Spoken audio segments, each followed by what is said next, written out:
অলিপুরে হুজুরের গাড়ি দুর্ঘটনার শিকার হয়েছে সামান্য, যদিও তিনি আহত হন নাই, কেউ কেউ গুজব ছড়িয়েছিল, যেটা হুজুর নিজেও পরে জবাব দিয়েছেন, না আমি আহত হই নাই, কিন্তু একটা গাড়ি প্রাইভেট কার পেছন থেকে এসে আঘাত করেছে, গাড়ির উপর দিয়ে গিয়েছে, আলহামদুলিল্লাহ যান সংরক্ষিত আছে।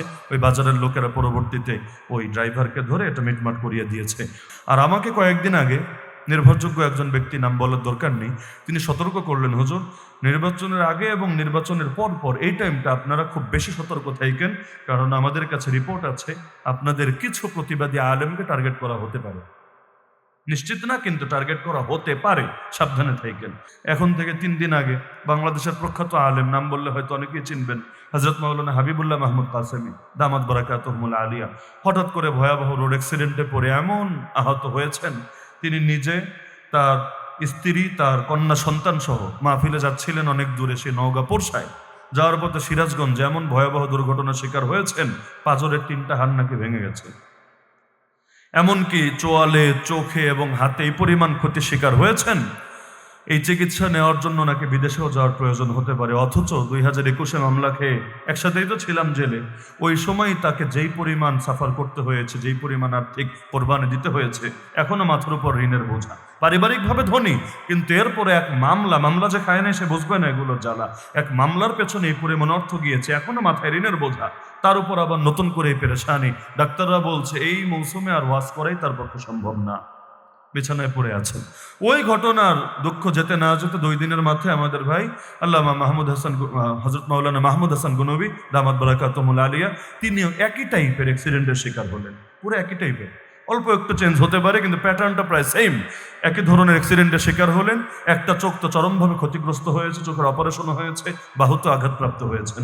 এর মধ্যে আজকে আবার অলিপুরে হুজুরের গাড়ি দুর্ঘটনার শিকার হয়েছে সামান্য, যদিও তিনি আহত হন নাই, কেউ কেউ গুজব ছড়িয়েছিল, যেটা হুজুর নিজেও পরে জবাব দিয়েছেন, না আমি আহত হই নাই, কিন্তু একটা গাড়ি প্রাইভেট কার পেছন থেকে এসে আঘাত করেছে, গাড়ির উপর দিয়ে গিয়েছে, আলহামদুলিল্লাহ যান সংরক্ষিত আছে। ওই বাজারের লোকেরা পরবর্তীতে ওই ড্রাইভারকে ধরে এটা মিটমাট করিয়ে দিয়েছে। তাহলে যে হারে আলেমদের জানের উপর খতরা আসতে শুরু করেছে, 3 দিনেই 3 ঘটনা ঘটে গেল, তাহলে পুরো সিজন তো পড়ে আছে। আলেমরা তো এখন প্রতিদিনই বাইরে বাইরে, ওয়াজের সিজন। আর আমাকে কয়েকদিন আগে নির্ভরযোগ্য একজন ব্যক্তি, নাম বলার দরকার নেই, তিনি সতর্ক করলেন, হুজুর নির্বাচনের আগে এবং নির্বাচনের পর পর এই টাইমটা আপনারা খুব বেশি সতর্ক থাকেন, কারণ আমাদের কাছে রিপোর্ট আছে আপনাদের কিছু প্রতিবাদী আলেমকে টার্গেট করা হতে পারে। নিশ্চিত না, কিন্তু টার্গেট করা হতে পারে, সাবধানে থাকেন। তো যে হালত চারদিকে, আজকে অনেকে আমাকে না করেছে, অনেকে একদম ফ্যামিলি মেম্বার থেকে শুরু করে মাহফিলে যায় না। আজকে দরকার নেই, যেহেতু আগামীকাল নিয়ে পুরো দেশ গরম এবং বিশাল ভয়ঙ্কর কিছু হওয়ার চেষ্টা কেউ চালাতে পারে, যদিও সফল হবে না ইনশাআল্লাহ, যাতে জাগ্রত থাকলে কেউ সফল হবে না। আজকে আমাদের আপনজনের এত কষ্ট করে আরেক দেশে দিন কাটাতে হতো না।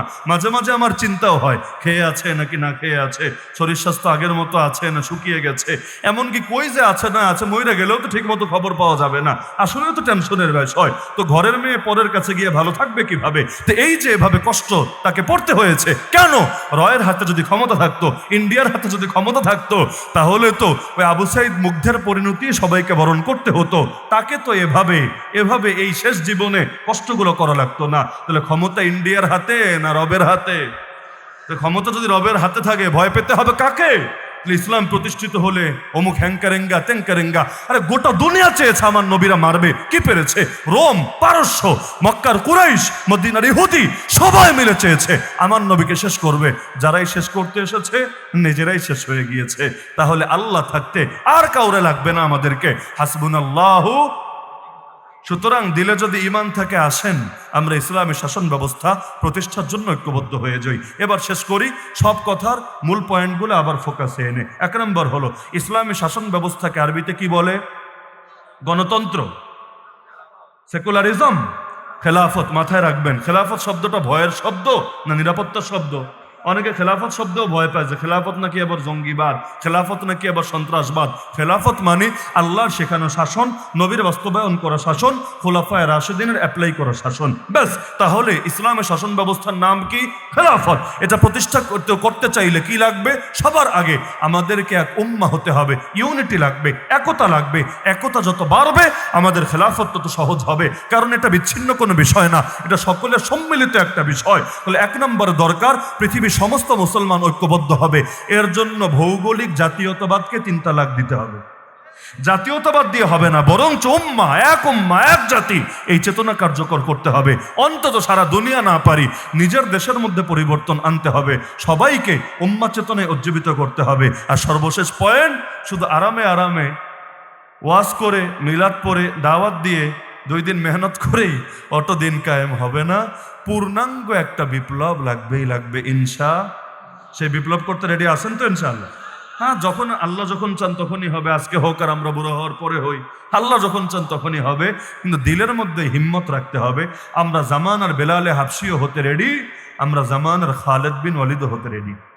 দ্বীনের জন্য রক্ত দেওয়া লাগলে রক্ত দিতেও রেডি, দ্বীনের জন্য যদি রক্ত নেওয়া লাগে খালেদ বিন ওয়ালিদের মতো, আমরা সেইটার জন্য রেডি। ইউকাতিলুনা ফি সাবিলিল্লাহ ফায়াকতুলুনা ওয়া ইউকতালুন। আমাদের ভালোবাসাও হবে কার জন্যে? আমাদের ঘৃণাও হবে কার জন্যে? আমাদের ব্যক্তি স্বার্থে কিছু না, সব আল্লাহর জন্যে। যদি এটা পারি, 2 দিন আগে বা পরে পরিবর্তন আসবেই আসবে হ্যাঁ, চাইলে কিন্তু অনেক পয়েন্ট বলা যেত, তাই না? 20টা, 30টা, 40টা, 50টা, রেজাল্ট থাকতো 0। কিন্তু সব মিলায় কিন্তু আমার কথা মাত্র 3টা, সব মিলায় কথা মাত্র 3টা। প্রথমে চিনিয়েছি ইসলামী শাসন ব্যবস্থাকে, 2 নম্বরে বুঝিয়েছি এটার জন্য আমাদের করণীয় কি, আর লাস্টে একটা মেসেজ দিয়ে আপনাদেরকে একটা চেতনায় উজ্জীবিত হতে বলেছি। যদি সমাজ পরিবর্তন করতে চান, 1000টা কথা শুই না এক কান দিয়ে আরেক কান দিয়ে বাইর কইরা কোনো লাভ হবে না। 1টা 2টা কথাই যদি দিলের মধ্যে বসাতে পারেন আর জীবনে বাস্তবায়ন করতে পারেন, সমাজ পরিবর্তন হয়ে যাবে ইনশাআল্লাহ। যে কয়টা কথা আলোচনা হয়েছে, এর মধ্যে কারো কোনো আপত্তি আছে কিনা? কারো কোনো আপত্তি আছে? থাকলে বলতে পারেন, আমরা সব প্রশ্নের জবাব দিতে রেডি আছি। যদি না থাকে তাহলে নিয়ত করেন, আল্লাহ তাআলা তৌফিক দিলে আমলেও নিয়ে আসবো ইনশাআল্লাহ। আল্লাহ আমাকেও তৌফিক দান করুন, আমাদের সবাইকে তৌফিক দান করুন।